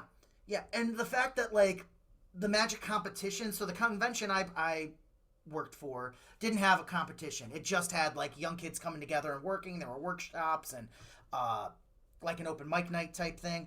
And the kids were great. There was no competition between the kids. They were all, if one of them was having trouble with a move, the other one would help them. One kid was trying to remember something, so he reached in his bag, took out a magic book, and was like, I think it's on page 88, and turned to that page and showed the kid and helped him. And the last year I did it, out of 50 kids, there was a scholarship program too. Out of 50, there were like 11 or 12 young women, which is not where it should be. Yeah. But that is huge compared to just a few years ago. Right. That is huge. And when I asked them, like, how'd you get started in magic? They all were like, oh, the internet. Because that was the only safe place where even if you go to the library, there's going to be a book on magic, likely written by a man, likely a right-handed man, talking about putting things in your jacket pockets, and women's suits don't have pockets, so if you're a left-handed woman getting into magic, you're in trouble. Wow. So, think about that. yeah. So there's that. There's a lot of props that are, masculine leaning, and there's, and there's just so much. And like with magic, this is changing. This is definitely changing. And I have a couple of friends in magic who are who identify as female, and in the performing arts who identify as female, who are fantastic and don't fall into these categories. But unfortunately, there was also like a thing for a while where if you want to be a woman in magic, you had to basically be a glamorized magician's assistant, Right. and dress You had super to be Vanna sexy. White. Yeah, you had and dress super sexy and do all this. And unfortunately, to contrast that, there were some women performers who then dressed very masculine and like weren't feminine at all. It's like there's so that is changing. That we are on the cusp of all of that changing. Again, it's not where it needs to be, but it's gotten better for sure. But again, like all these, I hear this all the time. Oh, you're not old enough to do mentalism. Oh, you can't do that kind of magic if you're a girl. You're all these old guys saying you can't do things. In an art form that's all about nothing is impossible. Right. Like, it's like its own literally level the of whole fundamentalism, purpose which is is defying reality and the norm. Yeah. That is, I will say, I think it's I think one of the things that I've liked the most about this conversation we've been having is the almost identical parallels between your fundamentalist upbringing and your magic career, because you've got two, you said it yourself, you've got two cults basically that are founded upon believing what you don't know, what you don't see, what you can't explain, what science can't break down for you, but you're supposed to believe it and promote it and pursue it, right? Knowing the entire time that there's very little evidence, right? And telling everyone who's doing it differently than you is wrong. Yes, and everyone who's doing it different is wrong. Right, exactly. I actually can't. I won't name any names, but I canceled membership to several organizations of magicians and psychic entertainers. I haven't been going to conventions anymore. The last few times they've had that convention that has the youth program, I just had other things going. And if they asked me again to do it down, they've had other people running it the times I haven't been able to. And if they asked me to do it again, I would probably consider it. I don't want to say never, but I don't know if, like, I know I did all I could in that at that time with that organization, with that group of, young kids. And I the other thing too is I see them and I go, they're okay. Those kids are okay. Yeah. They're helping each other. They don't need me. Yeah. They don't need me. Like that. Like if I was mostly there for the parents, I noticed, like, to talk to the parents and be like, hey, your kid doesn't. Because, like, that's the other thing. The parents are like, oh my gosh, my kid's either going to be David Copperfield or a birthday party clown. Like, there's no in between. And at a convention like that, it is good to see. Like, there's a friend of mine. He's a wonderful performer. He is Christian, but he's very respectful of everyone, and we're very good friends. He has an amazing show, and he has like 8 kids, and he makes a living doing school assembly shows. Throughout the year. And he does one of the best shows I've ever seen. He sings, he does magic, he does comedy routines, he brings parents up. It's awesome. He is a literal god. He probably won't be happy I say this, but he won't be mad either. He is a literal god on stage. Like, everyone just instinctually loves him. He's great. He's who the Donut Man wishes he was. For the sake of saving humankind, Yeah, well, and that's the thing. It's all, like, he works in the public school, so it's all, like, it's the pro kids show, people respecting others. His name is Tim Hannick. He's got stuff online, and it's great. And he's done stuff for churches, but he does a lot of stuff for schools, and it's all good stuff. It's about, treating people with kindness, stuff that everyone needs to know that maybe religion should be saying, but, again, I digress. He is, and that's what's important, and he's doing it through puppets and music, and when he's doing a show near me, like, he actually texts me. He's like, hey, I'm at this school if you're free. I was like, okay, I'll come to the show tonight. And I will go and see him. And I learn something every time I watch him. He's great. So it's like, I wanted to talk to him the last time I ran that organization, because I wanted to be, he had performed and got a standing ovation. So all the parents were like, oh my God, he was great. And I wanted to talk with him specifically with the youth kids and the parents, so I could say, you do this full time, right? Yeah. And how many kids do you have?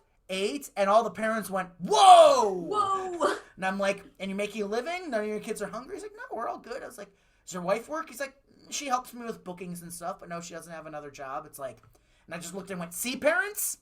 See? They don't have to be David Copperfield. Like, you can make a very good, middle class, upper class living right, doing what you love, like being in this industry. You can do it. There's people who make that kind of money just inventing tricks. They don't perform them, they just invent them, and that's okay too. And yeah, so the community of magic, I'm really focusing on my own career, my own journey. So I'm kind of stepping away from, again, the conventions and all that stuff. And I'm gonna keep trying to learn and stay communicating with the friends I have in the industry. But, like, absolutely, yeah, I think just giant organizations in general, I'm kind of like finally done with. Right, like organizations based on, like, belief. But just kind of in closing, you mentioned something earlier that I wanted to follow up on, and I thought it would be a good, like, last part of the discussion. Earlier, you talked about your cousin who kind of came out as no longer religious, and you said that the advice you gave him was the advice you would have given him then, but it might not be the advice you would give him now. What advice would you give now to people who aren't feeling as religious, who did grow up fundamentalist like you did, or maybe a different religion and now they're kind of segueing away from those beliefs, what would you say to them now? And would it be the same advice that you would give somebody young pursuing magic? Again, I may have even told him just straight up lie. I may have told him that at that point. I don't think I would tell him that now. So I think if I didn't say that earlier, I will say that now. Yeah, I mean, I would definitely be honest. I mean, we've all had to learn to look at parents and older people and just other people in our lives and go, I don't think that's true. Like, we've had to learn not to just roll with the crazy sometimes. Yeah. Sometimes you just gotta go, I don't think that's true.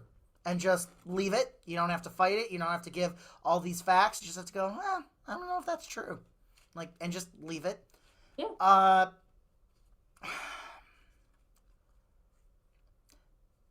For anyone who's going to be drawn to a podcast like this, I'm going to give probably different advice than I would probably give on like a magic podcast. Right. But I think I have said this to younger people in the industry and everything, and I've kind of I've been trying to be more of an advocate for it, is be aware of your mental health. Like having a therapist these last 2 years has really, really helped me and changed me. It's and having, a partner that I'm accountable to with a lot of that stuff has really helped as well. There are days that are harder. If you're going to get into this as a job and you grew up, first of all, if you grew up fundamentalist and you want to do any kind of life in the arts, my heart goes out to you. I've been there. But by the way, real quick, one other thing I did kind of skip over. I worked at Six Flags Great America in the theater department for 2 years doing street magic. And that was kind of like my way of like, that's when I met like my first gay person. And I was told like, oh, be careful if you meet an older gay man, Joey. They like to recruit young men. And when I met a gay guy and he didn't want anything to do with me because I was a straight 17-year-old who didn't know his ass from his head, of course. I was like, oh, wait a second. Maybe my parents don't know everything. Maybe they know that gay people also have types that they are attracted to and types that they are not attracted to. In 2005, it wasn't fully out there yet. So there was one that the second year did, I think, have a bit of a crush on me and definitely flirted. And I had a girlfriend at the time, and it obviously never led to anywhere. But I was comfortable enough even then to flirt back and be fun and silly and everything. But I grew up in the age of like, oh, that's gay, whatever. Real quick. Okay, I keep going off on all these tangents. Not the principal I had the falling out with, but the other principal. She had a son. Wait, what? There was a couple of different principals. I was going to say, how many principals came and gone. I think the longest I had a single principal at that school was like 4 years. There was always like a breaking point and everything. Well, the one principal's son, this was like maybe when I was in 8th grade, he'd go up to even like girls, he'd be like, do you like men? Well, you're gay. And like to the point where like, even like the teachers would be like, don't say gay, don't use that. So they'd be like, oh, this likes men. Like we'd stub our toe or like be like, or you'd hate a movie, be like, this likes men. So that was like which isn't, yes, this was not, we were wrong. I apologize immediately to everyone. You can be gay and not like men. I know that now. This is, again, I was in 8th grade in a fundamentalist Baptist school. A fundamentalist school. It's all wrong. Not to say like that was ever okay or whatever, or we're better, but like, it's just part of the cycles of life. Yeah, well, like that's going to be us. Are going to get me canceled. It's going to happen. Like my tweets in 2008 are going to bite me in the ass, and I will openly admit that I am a different person. Watch American Pie. That movie has not aged well. Watch literally any Will Ferrell movie at all, and it did not age well. Yeah, exactly. exactly. So yeah. Um, so my ultimate advice, whether you're just fundy, whether you want to have a life in the arts and you've grown a fundamentalist, um, or if you're, wherever you're coming from this, I think, yeah, keeping track of mental health, if and there's ways, like there are, and like that's the other thing too. I have a friend who is self-employed, and he found a great online counselor that he can text with and everything else. That's super affordable. This is part of the conversation now. Like, you can find it out, talk to friends. I have lost some friends and family members to suicide, so mental health is a big thing for me, and I don't talk about it a lot because I think it is personal. Everyone's on their own journey, and what works for one person doesn't necessarily work for the other. And be aware that it's going to be a work in progress, and like you if you can visualize seeing yourself, and I tell this to people who want to get into magic, you see yourself doing anything else, do it.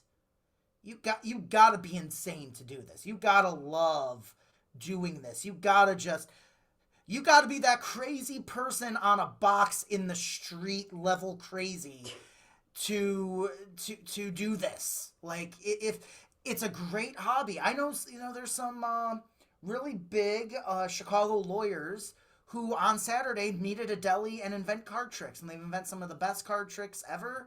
They've done this for the last 30 years, and they're lawyers. They're not on the Las Vegas Strip. They write books for magicians. They're well regarded in the community. Like, and that's okay. You don't have to be a full-time professional. If you need to be on stage, if you need to do that, yes, do it. But if you can visualize yourself doing anything else, for the love of God, do it. Do it. Do it. Yes. Parents are always asking me, like, oh, this is my child. Like, how do they get involved in stand up? And I always go, don't. Ha ha ha. And they're like, oh, you're so funny. And I'm like, yeah. Oh, yeah. Yeah. oh, real yeah. advice? Oh. Yeah, you want to do this? You gotta be, again, your own writer, your own director, your own web designer, your own hype man, your own, like, all of it. Like, and it's better, honestly. I have a friend who, when I was 20 and their parent became their manager, I was very jealous. They're in their 30s and their parent is still their manager. They have a very good career. They're still one of my closest friends, but and they're happy. That's not a life I would want personally. And time will tell on everything, but like I wouldn't trade as hard as it's been, as heartbreaking as it is to have people literally send you emails saying you are the worst person ever, or that what you're doing is satanic or evil or unethical or sexual or wrong or any of that stuff. To get that every day and work hard and then have 3 people show up to your show and you keep going. There's that rant. I have that rant of Steve Hofstadter's in my head. It's like, you keep going, then you open for a magician, and then you open for a hypnotist, and then your friends come and see a show and they never come to another show because they saw that one. That's just going through my head now.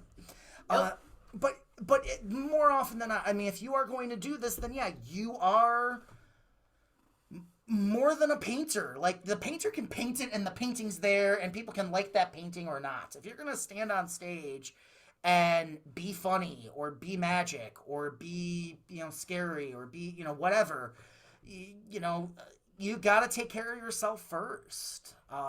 You gotta make sure, I had 2 sold out shows these last few weeks. I had standing ovations, and Monday, I got those 3 more emails just all in a row, and I was a wreck and didn't get out of bed.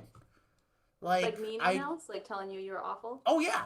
Oh, it was too. Yeah, that all those emails about all the awful things. That was very recent. That was within 5 days ago, and there's gonna be days like that, and then there's gonna be days where you rock it, and there's lights behind you, and there's standing ovations, and then there's days you're on a red-eye flight to make it to that college gig. Like, it's part of it. It's part of it. And again, there are motivational speakers. There are, again, people who write comedy. There's people who do all sorts of different aspects of it. I will admit, part of me is kind of jealous of pastors because they got like the best gig, right? They don't have to People pull an literally audience. have to listen to them. They don't pull an they don't have to work to pull an audience. The people just No. show up. Oh man, that's such a sweet And gig. if you don't show up, they're just like, well, your salvation. Yeah, exactly. Exactly. I go to heaven whether you come here or not. I'm simply trying to lead you to the Lord. You know what? I'm going to do that at my next comedy show. I'll be like, well, it's your salvation. Leading you to Christ. Awesome. But that's fine. Stay home. Awesome. It's not be important. So yeah, so take care of yourself. That's my final bit of advice, and I think that's the only thing you can do when you're. And again, like, learn to be yourself. We've come out of being, part of a faceless group, and that's its own level of baggage. So just learn to be comfortable in your own skin. This will be the final thing, and I'll credit where credit's due. Again, my mentor I mentioned earlier, Eugene Berger, who used to be in religious studies and then became a magician. His big thing, when people would ask him, what's the number one thing we need to do to be a successful magician, and I think successful performer, artist, whatever, I think this is true. He's like, I don't need a list. It needs to be one thing. To succeed, you need to know who you are. Yeah. Learn who you are. Take time away from all those people. I got Shudder this last year and watched all the movies I was told I could never watch. I remember going to the movie theaters and seeing all the VHSs of like Pumpkinhead and Slumber Party Massacre 2 and all that stuff, and Silent Night, Deadly Night. And I've been watching all of them. Yep. Turns out I didn't miss much, but I still am glad I watched them. Silent Night, Deadly Night. All I can remember from that is, it's garbage day. And then That's two. That's two. Is that number 2? So Milwaukee actually is the reason that's a part 2, because initially they released the first one, and Mothers for Milwaukee, or like protested the movie, saying it was awful, it was ruining Christmas, the sanctity of Christmas and Santa and all that stuff. So they pulled the movie, reshot some stuff. Silent Night, Deadly Night 2 is only like 60% a different movie than part 1. I was gonna say, wait a second. They have footage of part 1 in part 2, like, and not just like flashbacks, whole scenes as part of the movie and story of 2. And that exists because of fundamentalism, which is awesome. I said all that to say thank you, fundamentalism, for giving us Silent Night, Deadly Night Part 2. Exactly. Well, Joe, where can we find you? Do you have like a calendar or a website, social media? Where can we find you and follow you?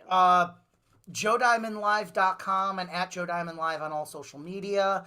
The stuff I'm going to be filming for are the channels Modern Rogue and Scam Nation. I don't know if I'm doing anything with them on this trip, but I did do something with Whiskey Tribe, which is the #1 whiskey channel on YouTube. That was really fun because they just wanted to do like an awkward, funny Between Two Ferns style interview. Yeah. And we got to be super awkward and funny, and I that was a lot of fun for me. But I mean, it's always whenever I do something new, it'll all go through my my website and social media. I'm fairly active on Instagram. I'm cleaning out Facebook. I got to the 5,000 friend limit, and it's mostly been unfriending magicians. So, like, if you're holding a fan of cards in your photo, we have over 20 mutual friends, and I don't know who you are. You're gone. One of your mentalist friends reaches out, and he's like, "Why are you going to unfriend me tomorrow? What the fuck is that going to be about?" Two mind readers run into each other on the street. One says, "Hey, you're fine. How am I?" Hey, what the fuck happens on Saturday? Why do you unfriend me? What's going on? Yeah, exactly. So I actually have some wiggle room. So if someone does want to shoot me a message on Facebook and wants to send me a friend request, they can. On there, I've got the Joe Diamond Life page on there, which is the professional page and all that. But I mean, Instagram is probably the best place to, like, if you want to reach out and like see my stuff and everything. Just in general, it's the best place. Just as a whole. Yeah. It's just the best place. Exactly. Exactly. Well, no, Thank you so much. Again, I've been loving the podcast episodes. I'm thrilled to be on this. I'm always thrilled to see all the awesome work you're doing. And thank you so much. This was very cathartic, and I hope it was cathartic for other people.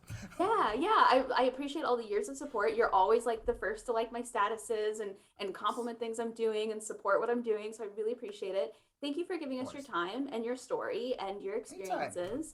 And I wish you the best of luck. And I hope things keep going awesome for you, because since I've known you, they've only gone like sky high from there. So I think that's fantastic. Thank you. I appreciate that. And same with you. I mean, just the amount of like output you have, and how, just every time I see your picture and then story time, it's like, all right, here we go. People have been loving those lately, and I'm so excited about it.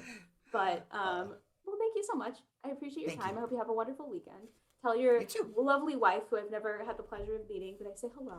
And best of luck in your upcoming Texas tour. Your upcoming Texas trip. Appreciate it.